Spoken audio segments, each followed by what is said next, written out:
And we're gonna limit it to 1 minute except for Ms. Benitez Thompson. Thank you. Good evening. Is this on? Pretty close. Get close. Don't touch your mouth. Okay. Can you hear anything? You're good. I feel your pain. We can hear it. Okay. My question is for Mr. Settelmeyer. It has to do with your work when you were with Conservation and Natural Resources Office. And while you were there, you people, they had some state engineer that was fired. You were instrumental in that. It was apparently at the urging of the mining industry. They've been studying this for years. We've been going to meetings down here in Lovelock for, I don't know, maybe 10 years.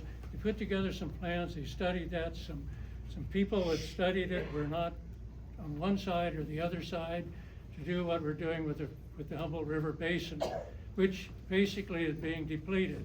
There's more water coming out of it than going into it. And I just wondered what your justification was when you fired the state engineer, and what, had you continued in that office, what would have been your plans that would have made it work better?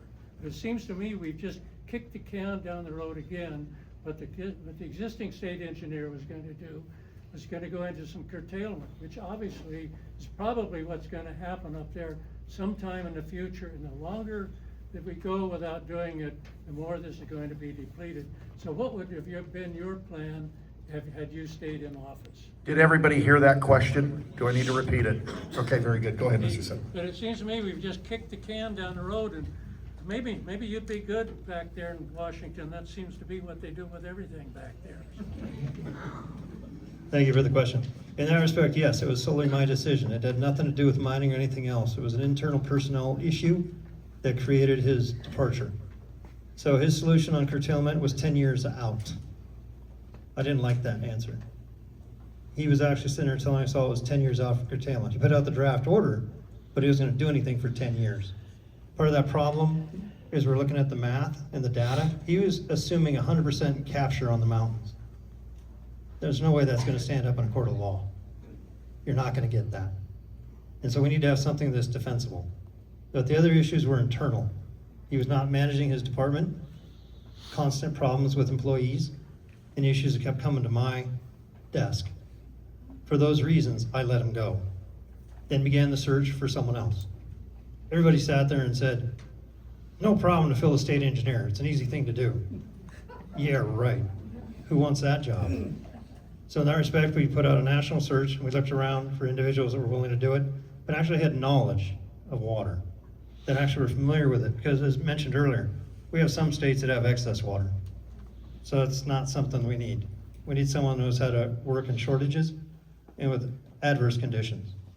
In that respect, we found Joe Casiopo, and we did an interview with 3 or 4 different individuals for the position, but he rose to the top. He'd been with Resource Concepts Incorporated for over 20 years, helped found it, and was willing to step up to the job.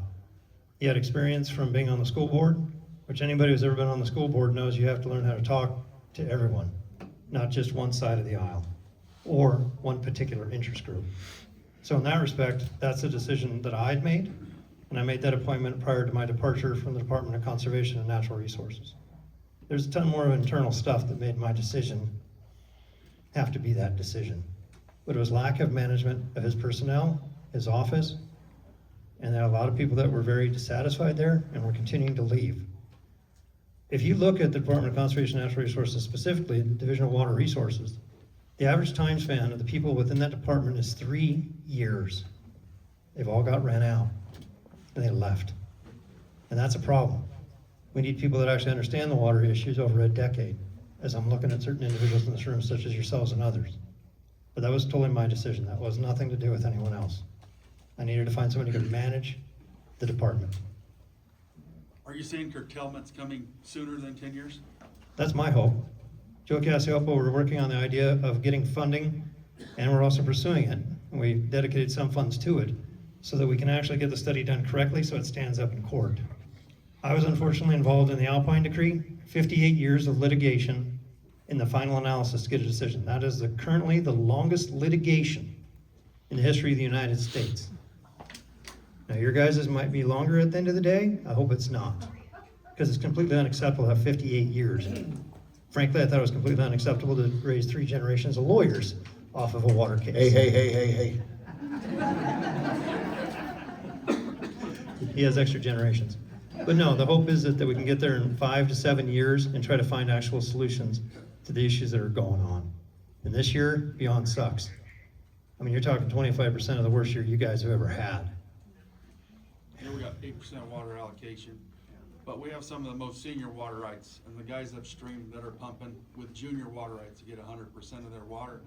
It creates a lot of heartburn for us down here with more senior water rights. Yeah. And I understand that. I went through that in Douglas County as well, and I still go through it, and it pisses. It's not fun. I'll leave it at that. That being said, I think the solutions are a lot quicker than they would have been if I had kept the individual in that position. But don't ever think that this is something the mining association said to do or anyone else said to do. It came down to a decision that had to be done. And in that respect, most everybody out there that I've talked to on a constant basis realized that we had problems and we had issues. I did not authorize those second and third questions, but if any of you have seen Mr. Burrows and compared him in size to me, he can ask whatever he wants as often as he wants. I'm merely a Scooby snack for him, so. Good answer. Anyway, I want to say again that we are the first time in this entire election cycle that this many Republican candidates have been in the same room at the same time. They came here not knowing how many people would be here. It's the first time Ms. Benitez Thompson, I'm sure, has been in with any Republicans maybe at all or this many. And we're so glad that you guys turned out tonight. And I want you to give these folks a huge round of applause because one of these people is going to be your next congressperson, I'm pretty sure. And we are going to be well represented. Thank you very much, gentlemen and ladies. And for the record, it's John Bridge.